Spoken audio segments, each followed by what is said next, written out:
deposit and checking accounts. Thank you. Would somebody like to second that motion? I'll second. Thank you. All in favor? Aye. Aye. All opposed? I heard that as unanimous. Thank you very much. Appreciate your time. Thank you. You guys made this very easy. Thank you very much. Thank you. You're very thorough and. Well, Helms, And it's clear. been great working with Helms That's too. okay. Patrick and his group are very, very great to work with. All right, I think we are on to our, DHHS update. So, good morning, everyone. Customarily, I would be bringing Colleen Haggerty with me today. Colleen has been on extended leave and she'll continue to be on leave, so today I have brought Lieutenant Commander T.W. Hull of the United States Public Health Service. He's an assignee to New Hampshire. He's been with us for 3 years now, and so he's been stepping in to help provide leadership to our immunization program during Colleen's absence, so we appreciate his support. So in terms of other updates though for our program, as you hopefully are aware, we continue to respond to the large hepatitis A outbreak in the state. We're part of a national outbreak. There's more than 25,000 cases in 30 states and 259 deaths. In New Hampshire, we have 220 cases at this point now, so we've continued to see a substantial number of cases. We typically only have 6 to 7 cases per year in New Hampshire, and we're seeing that number of cases each week right now.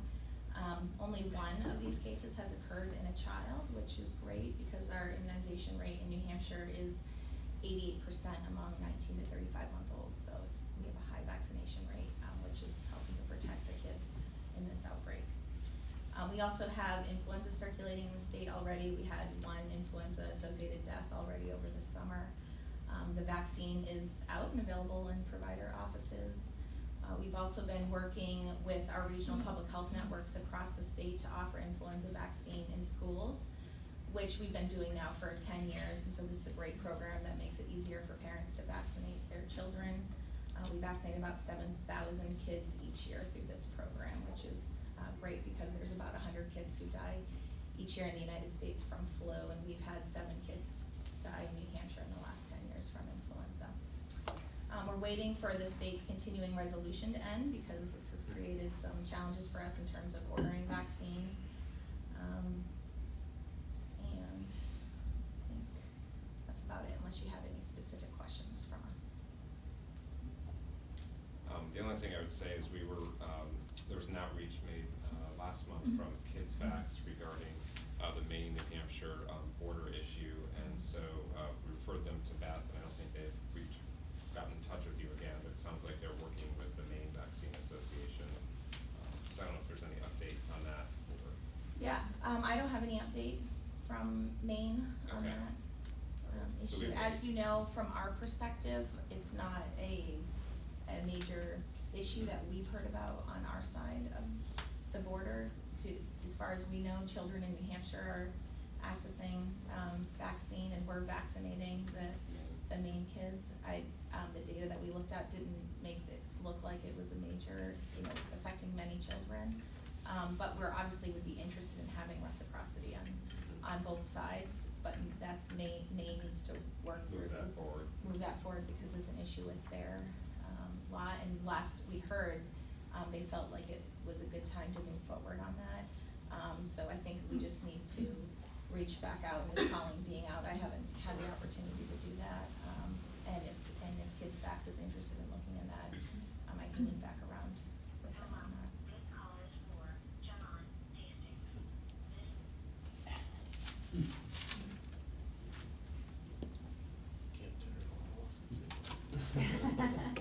Shut it down.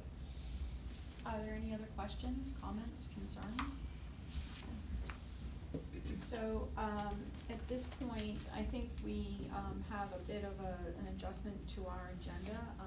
I would like us to go into an executive session, if the board so votes to do that, to discuss legal matters as well as, a personnel review, which is normal as, course of action for our board meeting. But before we do that, I would like to entertain a few minutes of public comment. If anyone from the public does have anything they would like to comment on, or any statements they would like to make regarding the proceedings of this meeting. Thank you very much, Sue, for the opportunity to speak to the board.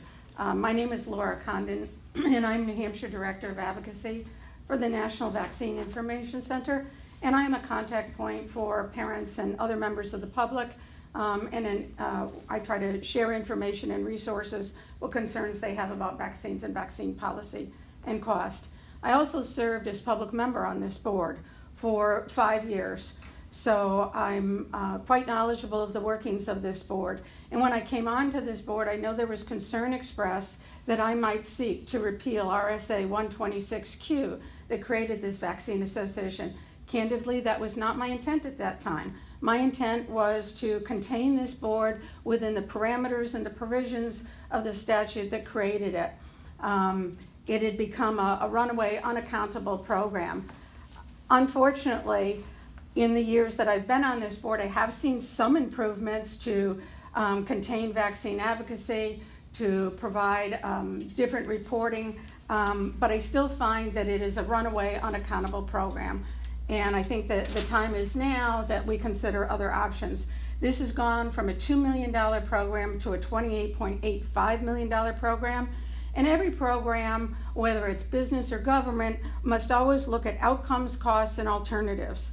The outcomes of this program might be cost savings for consumers, because we ultimately pay for this, but there's never been a cost comparison to provider discount programs. But the other outcomes are the impact on children. I represent the families of those who are injured and killed by vaccines, and at the June 19th meeting, we had 2 parents speak about their infant sons who were killed by vaccines. In addition, there's vaccine failure. And I have for the board here a couple of handouts. One is with regard to, this is the official report from DHHS with regard to the measles outbreak.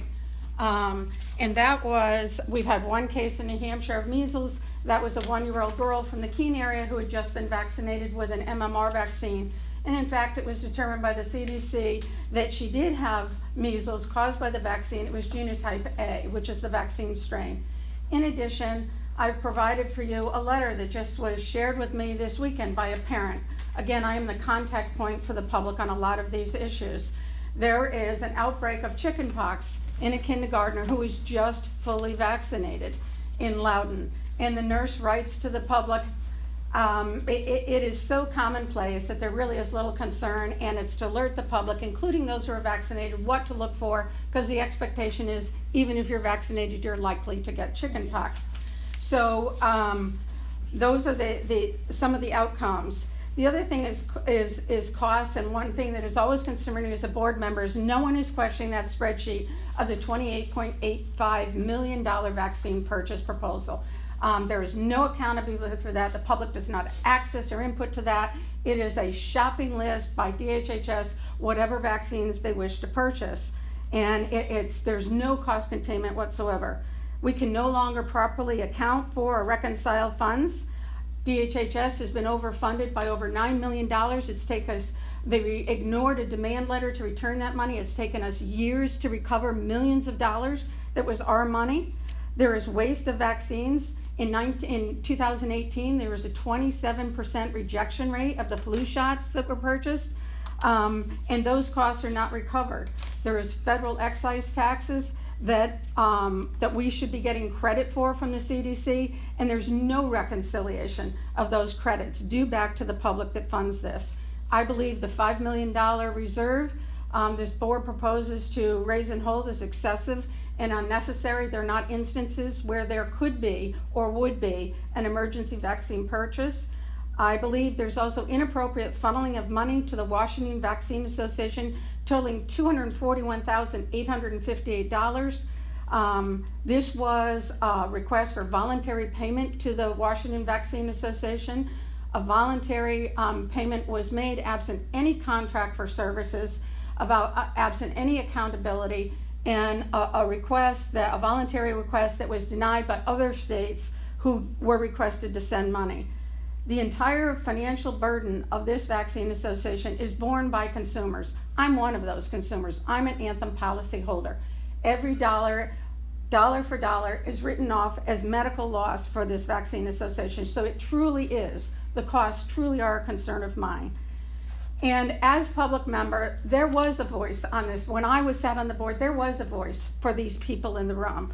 But the New Hampshire Pharmacy Association has made a mockery of this board and this public seat by removing me from the board and appointing a registered Rite Aid pharmacist and president emeritus of the New Hampshire Pharmacy Association, an individual who's never reached out to the public and still does not, and does not truly represent the public seat on the board.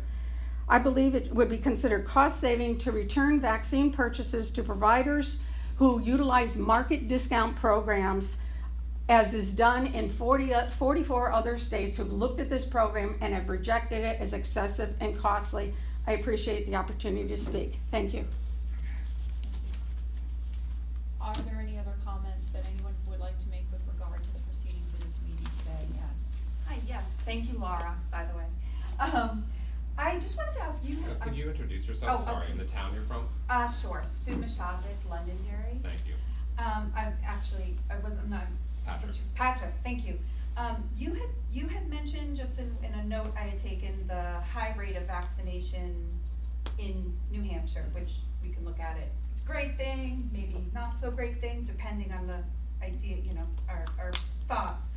But then there was also a comment about CDC having, what's the word I'm looking for, October 1st date. Credit. They are crediting us.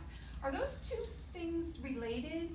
So in other words, say New Hampshire's rate of vaccination slipped slightly, or increased, but say slipped.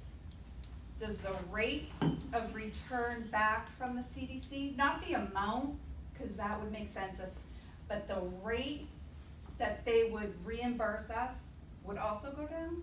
Is that? I'll let Beth answer that. Yeah, I don't know that we're allowed to Yeah, answer okay. questions. Yeah, Sorry. I think if you have a specific question that needs to be answered, I would ask that you pose that question offline to our administrator, and the contact information is on the New Hampshire Vaccine Association website. I'd like to keep. Does anyone know who the contact is? Yeah, I'm gonna send you my card right here. You can Perfect. also reach out to me at DHHS if that question is probably more appropriate to DHHS if Oh. you're asking about how we receive funding. Okay, can I just quick follow-up? The only reason I would ask that is because if that were the case, I don't know if it is or not, if that were the case, could you see how that might be, that would, It's not the case, I'll just, but I can answer that. oh, so you're answering it, okay. So it's not the I can case provide that you the with rate more changes? information, correct. Yeah. Okay. I can So- get you in contact with Beth, or we can get you her email. Yeah, that's interesting, okay, all right. Yes. Hi, I'm Cheryl Rounds, I'm from Derry, New Hampshire, and I just wanted to address Beth's comments about the 7 flu deaths and whatever other deaths she's talking about. We haven't looked at what the deaths of the vaccines cause. Many of the SIDS vaccine deaths, if not all of them, are vaccine deaths. They're labeled sudden infant death with no cause, they don't look at vaccines, but right on the insert from the vaccines, you will see death as a listing. Our vaccine injury court has paid out over $4 billion since it's been created in vaccine damage. I think before we push vaccines, we have to take a look at, are vaccines safe? Is the benefit better than the risk? And I think there are a lot of risks, and the CDC is a vaccine company. They make vaccines, they get money from their vaccines, and they have a desire to push vaccines for profit. And we need to look at what really is helpful to people. Are the vaccines good? Are the vaccines bad? We need to do a study on whether vaccinated people are healthier than unvaccinated people. They're refusing to do that because, and the other thing is that they are supposed to every 2 years, since the vaccine company or the pharmaceutical companies no longer have liability for their products, are supposed to do safety testing. RFK Jr. sued the government looking for the safety testing. In 30 years, they have not done post-market safety testing like they're supposed to. I think it's time we do this before we spend all this money on vaccines, which may or may not have a better benefit versus risk. Thank you. At this point, are there any comments from anyone on the phone? Thank you. Hearing none, I would like to entertain a motion that the board move into executive session for the purpose of discussing personnel and legal issues. I'll motion. Would somebody like to second that motion? Thank you. I'll And- second. Thank you. We need a roll call. Beth? Yes. Dr. Edwards? Yes. Jason? Yes. Sean? Yes. David? Yes. Lorraine? Yes. And I am a yes. So we are moving into executive session. Thank you very much for attending our meeting. Excuse me. I saw you recording. Can you see that? You can, Patrick, are you able to control who's on the phone? Yeah, I'm going to actually, Lorraine, we're gonna end the meeting, through the call we have set up, and we're gonna call you back, directly. Okay. And, could you just give me the best